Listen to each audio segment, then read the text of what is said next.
The attitude that we are focusing on is Matthew 5, verse 9. So we'll just read that one again just so you know exactly what we're looking at. Blessed are the peacemakers, for they shall be called sons of God. Oh, wait, is it recording? It's good. Okay, I haven't jumped ahead of it. Cool. So blessed are the peacemakers, for they shall be called sons of God. So that's our main focus this morning. But I know as people come and go, we don't always, everyone's not always here for the series, so we don't want people to sort of like jump in the middle of a movie, but so that we have a bit of a recap so that we can all understand what is going on and where we are in this passage and why we are saying what we're saying. So first of all, what we need to understand when we're looking at the Sermon on the Mount here is that Jesus here is a reflection of Moses coming down from the mountain in the Old Testament with the Ten Commandments. So Matthew writes his gospel in such a way that it is running parallel to the story of Israel in the Old Testament. So as Moses goes onto the mountain and brings down the Ten Commandments to the people of Israel, so in the very same way, Jesus is sitting on the mountain here and he is proclaiming the law, the commandments to the people of God, the new people of God, in his disciples and his followers. And it's not some new law, but it is the same Old Testament law perfected and explained. But so this morning we are looking at blessed are the peacemakers, for they will be called sons of God. Peace, if we think about it, seems to be this universal human desire. When we look around the world, everyone wants peace. There are all these longings to see the end of war, to have peace finally. We all want world peace. We all want the end of conflict. We all want the end of racism. We all want the end of violence. But when we see and we look at humanity's track record throughout history, it tells a very different story about what we really want. Historians Will and Ariel Durant, in their book Lessons of History, have a chapter called The History of War. In the beginning of this chapter, they use these words, or they say these words: war is one of the constants of history and has not diminished with civilization or democracy. In the last 3,421 years of recorded history, only 268 have seen no war. So out of 3,421, only 268 have seen no war. And these 268 years may even just be the years that we don't have the accounts of the wars that were happening there.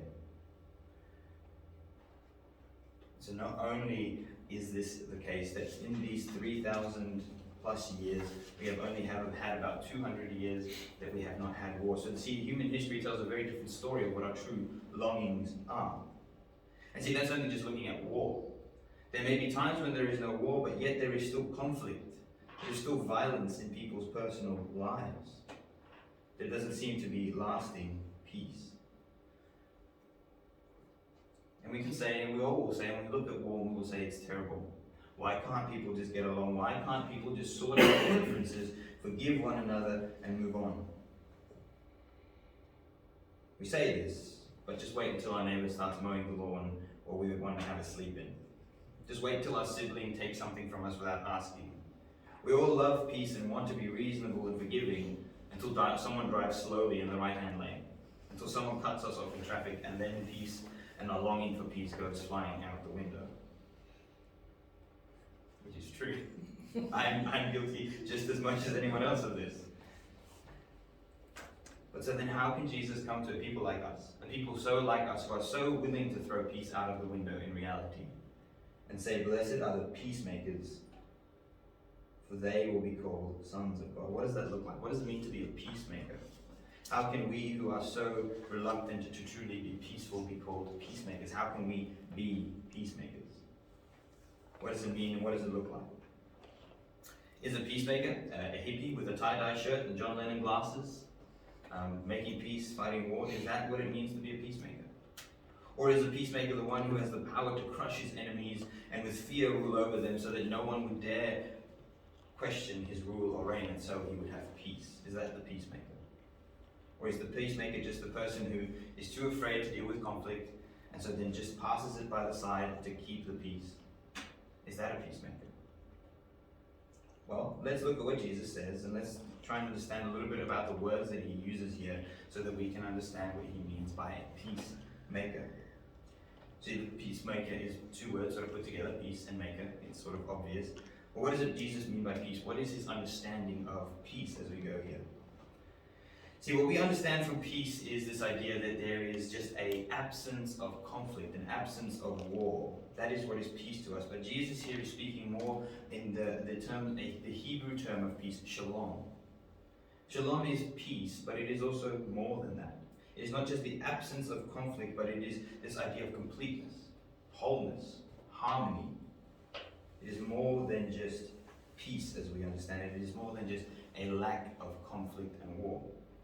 To try and sort of give an example, an illustration of how that looks, imagine for a moment your childhood bedroom. Or a child's bedroom, if you were, so we don't make this too personal. Imagine for a moment a childhood bedroom.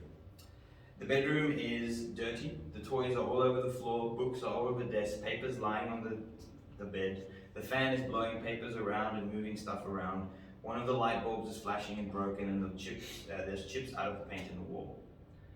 By our definition of peace, as long as there is no sibling or no parent in there fighting with the child, there is an absence of conflict, there's an absence of war in a sense, there is peace in the room. But for there to be shalom in the room is to be more than that. It needs to be completeness, wholeness, and harmony. All the books are in their place. The papers are neatly on the desk.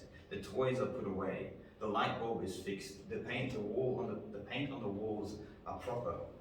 And the fan is not blowing stuff around. See, the fan is working in a proper way in harmony with the rest of the room, cooling down the room. Everything is in its proper place. There is order, there is wholeness. So we can say then there is shalom in the room. That is the difference between shalom and peace.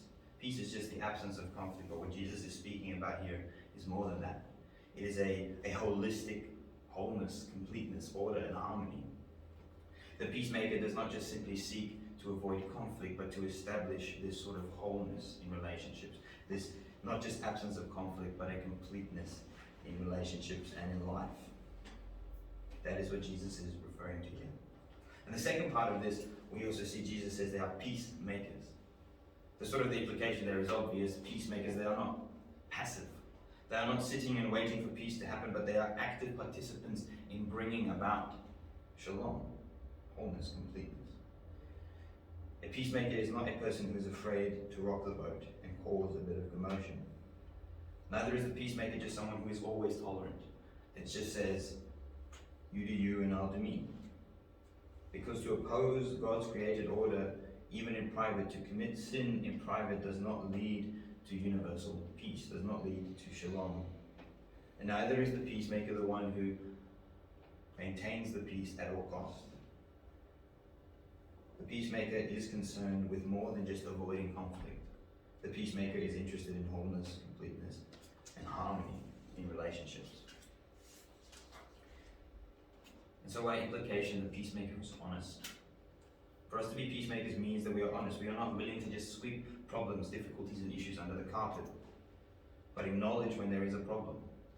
See, in the Old Testament, we have sort of a bit of an example of this, where with the prophet Ezekiel and Jeremiah, during their time, things are not going well.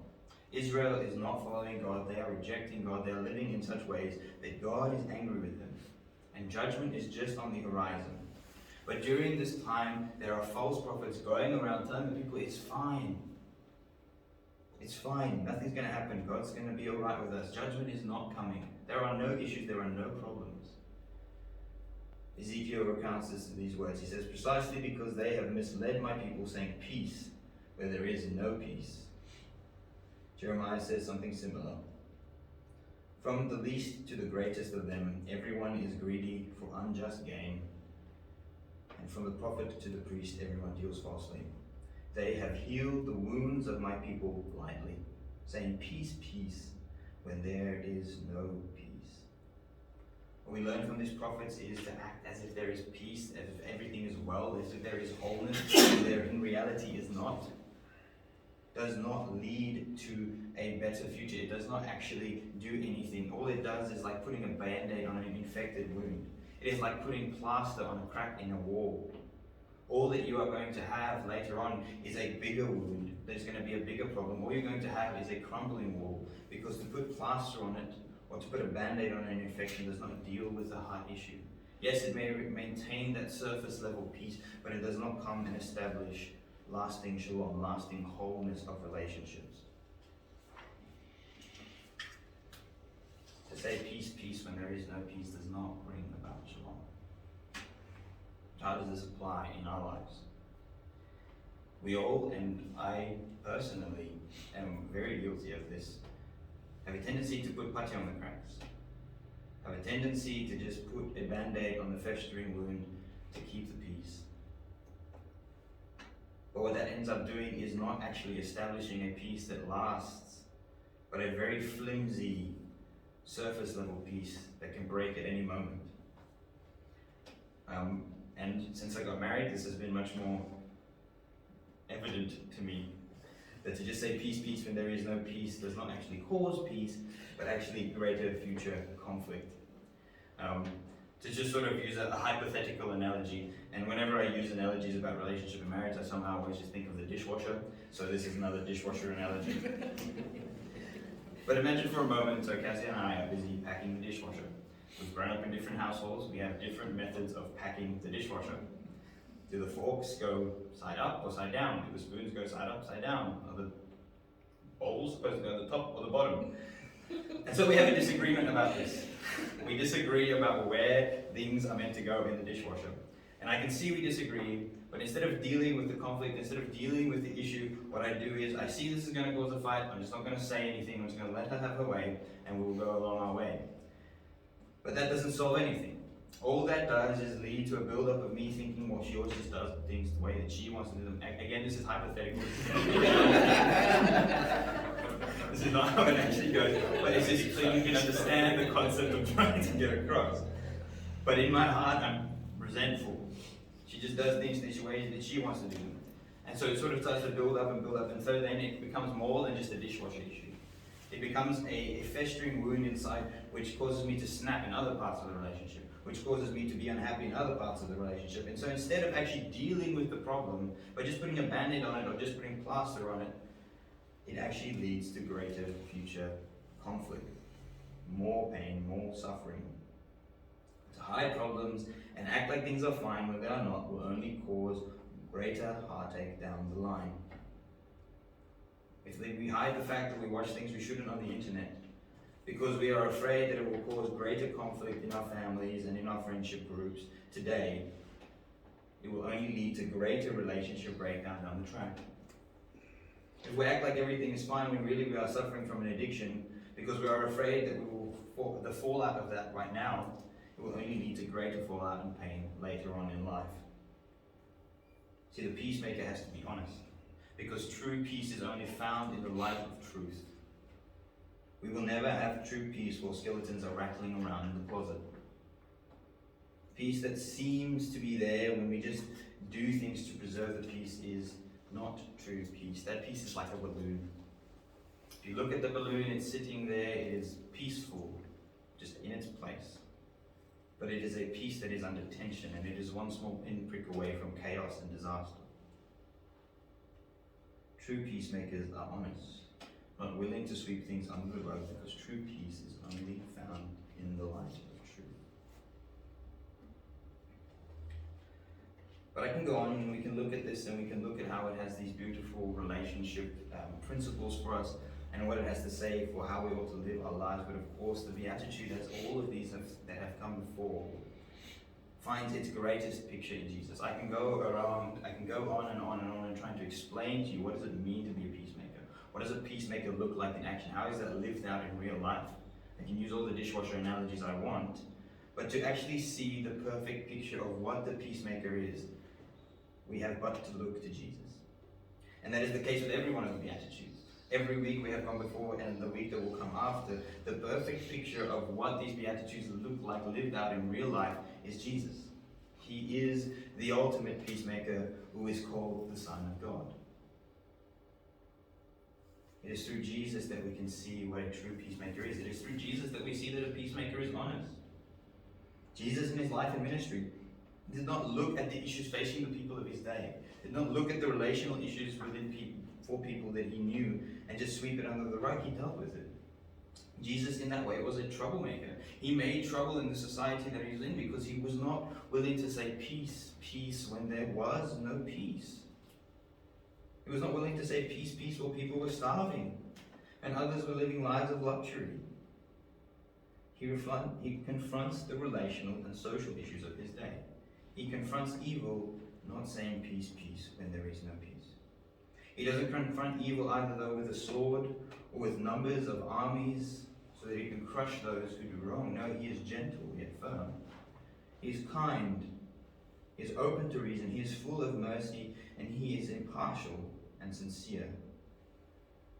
He dealt with people and dealt with those things that were obstacles to true shalom, true peace, true wholeness in relationship. He is the peacemaker par excellence. His life and his ministry are the picture of what it looks like to live the life of a peacemaker. But as we will see in a moment, in his death and resurrection, there is where we truly see Jesus, the peacemaker. See, I can go on and talk about relationships, talk about the wisdom that we see in this passage, but the ultimate point of this passage is not just to be instructions for how to live.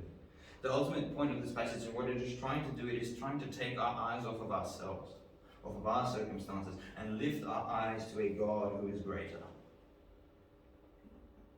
He wants to draw our attention to the Prince of Peace. He wants to draw us to the gospel, the good news of how God has made peace with us, his enemies. Because as each other week, we see again that these Beatitudes, they're not steps that we climb. By doing them, somehow we get closer to God, and then he will love us more. No. These Beatitudes are meant to be a ruler, a measure for us, to see our spiritual health. They are a picture of what we ought to be. But they are a picture of what we ought to be, not so that God will love us. No, that's not so that God will accept us. They are a picture of what we ought to be in response to what God has already done. They are what we ought to be in response to God already accepting us. They are what we ought to do as a response to God already doing what he has to do to save us. We mourn over sin, not so that God will deal with them, but because he has dealt with them. We are meek, not so that God will be gentle and kind to us. We are meek because God has been gentle and kind to us. We don't hunger and thirst for righteousness so that God will make us new, but because God has made us new. We are not merciful so that God will be merciful to us. We are merciful because God has been merciful to us. We are not pure in heart so that God may open the way that we can dwell with him. We are pure in heart because he has already opened the way for us to dwell with him. And again, the same this morning, we are not peacemakers so that God will make peace with us. We are called to be peacemakers because God has made peace with us. We are peacemakers because God first made peace. We are peacemakers because Jesus was the ultimate peacemaker who came to bring peace to his enemies. Our peacemaking is a response to his peacemaking. But why? Why does there need to be peace made between God and man? Why is there conflict? Why is there war between God and man? Why does Jesus need to make peace with us? What has caused this shattering of peace? For those of you who were with us last week, remember we spent a little bit of time looking at Genesis 1. And just again, a little bit of a recap of that. If we look at Genesis 1, this is this beautiful creation story. There's 7 days where God is creating everything. But we see in this story, it is actually leading to a high point. This story is a story that is leading to a climax, a big picture, the thing that it is all pointing towards. It is moving to a climax. And what we see that climax is the Sabbath. It is that 7th day where God is at rest. That is what everything has been leading to. The Sabbath day, the day that God blessed and made holy, where humanity and God are at rest and at peace with one another. What we see on the Sabbath is the fullness of shalom. God and man at rest in the garden. Everything is in its right order. Everything is whole as it ought to be, and everything is working in harmony as God has created it. There is no conflict. The relationship between God and man is whole. But when Adam and Eve eat from that tree, what happens is that they shatter shalom. They break the order. Things are thrown out of harmony. The wholeness of creation is thrown out of whack. It is broken. It seems to be a small thing, but like a spouse throwing their wedding ring into the ocean, though it is a seemingly small action, but it makes a major statement about the relationship between God and man, what Adam and Eve had done. Humanity commits high treason against God. What humanity does is nothing short of a declaration of war, a declaration of rebellion against God.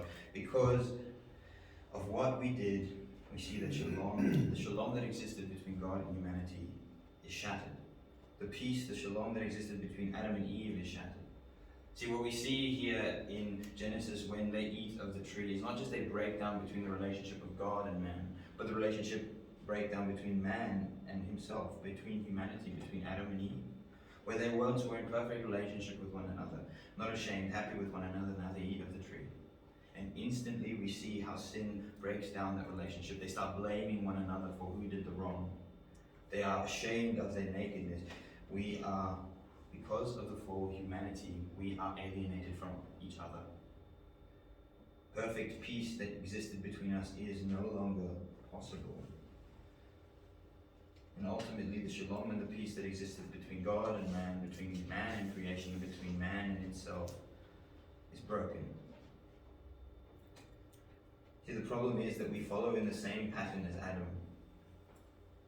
We follow in this pattern of looking for God's throne. We want to be the one who sits on the throne. We want to be the God of our own lives. We want to be the one who rules and reigns our own lives, who decides what is right and what is wrong for me.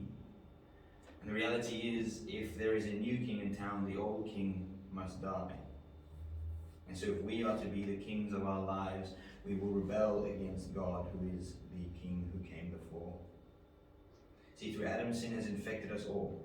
And our relationships with each other are irreparably damaged, so much so that shalom between us in our own power is never going to be possible by our own power, as I said. No matter how well we apply the principles that I said before, no matter how honest we are, no matter how well we deal with our issues, how well we fight for peace in our relationships, because we are all infected with this thing called sin, true and lasting peace between ourselves and between God is not possible for us. Through Adam's rebellion, shalom between God and man has been broken. In the same way we are unable to fix our relationships with one another because of sin, in the same way we are unable in our own ability to fix the relationship between ourselves and God. See, humanity's great problem is that we are at war with God. The reason we never have lasting peace in the world and never lasting shalom is because we have broken it. But now we are left at this point to ask, what is the solution? How can we have peace? How can peace between God and man be restored? How can peace between humanity be restored? How can there be peace on earth? What is our hope? And this brings us to this second part. Blessed are the peacemakers, for what? They will be called sons of God. Why are they called sons of God? The key thing here to understand is something simple. It is that a father and a son are alike. That we can say someone is the son of his father because he is like his father. So what is being said here is peacemakers will be called sons of God. Why? Because they are like God. They are like him in their actions. Peacemakers will be called sons of God. Why? Because God is a peacemaker. The story from Genesis to Revelation, from the beginning to the end of the Bible, is the story of how God is making peace with his enemies. The story of the Bible is the story of how God overcomes humanity's rebellion and makes peace. And how does he do it? How does he overcome our rebellion? He does not use his omnipotent power to crush us and out of fear, instill fear in us so that we would never challenge him again. No. The story of the Bible is the story of God's patience and kindness, his long suffering towards his enemies. Just take a moment to think of the world we live in. Think of how it feels about God. Think about how this creation, which God has created and given it all its good, reacts to him. This is not everyone, but in general, they hate him. The general feeling of people towards the God of the Bible is not that he is beautiful, that he is gracious, that he is kind, no, but that he is oppressive. He is hateful. He is evil. What kindness and what patience. How long-suffering is God that he looked at these creatures spitting and snarling at him and says, I will not wipe you away, but I will make peace with you. What patience, what kindness, and what long-suffering. See, if we think about our relationship, it is hard to make peace with a friend who has genuinely wronged you. That is hard. What is infinitely more difficult is to make peace with an enemy who has wronged you, though you have done nothing to wrong them. To make peace with an enemy who continues to wrong you, even though you have done nothing to wrong them. In Romans 5, we read this from verses 7 to 11. For one will scarcely die for a righteous person, though perhaps for a good person one would even dare die. But God, showing his love for us, in that while we were still sinners, Christ died for us. Since therefore we have now been justified by his blood, much more we will be saved by him from the wrath of God. For while we were enemies, we were reconciled to God by the death of his Son. Much more now that we have been reconciled, shall we be saved by his life. More than that, we rejoice in God through our Lord Jesus Christ, through whom we have now received reconciliation. Reconciliation is to make peace. To be reconciled is to be brought into a relationship where there is peace. Jesus does not just restore a level of intimacy with God that Adam experienced in the garden, but does more than that. And not only does Jesus reconcile, make peace between God and man, but he actually goes on, Paul in the later epistle, to also say that Jesus makes peace between humanity. He brings us peace, he brings us back together in one humanity. In Ephesians 2 verses 12 to 11 we read, remember that you were at one time separated from Christ, alienated from the commonwealth of Israel, and strangers to the covenants of promise, having no hope in the world without God. But now in Christ Jesus, you who were once far off have been brought near by the blood of Christ. For he himself is our peace, who has made both of us one, and has broken down in his flesh the dividing wall of hostility. In verse 19, so you are no longer strangers and aliens, but you are fellow citizens with the saints and members of the household of God. Through Jesus, we see what he's doing is the restoration, the reverse of what happened at the tree in the garden. What Adam shattered at the tree in Eden, Jesus restores and perfects on the tree in Calvary.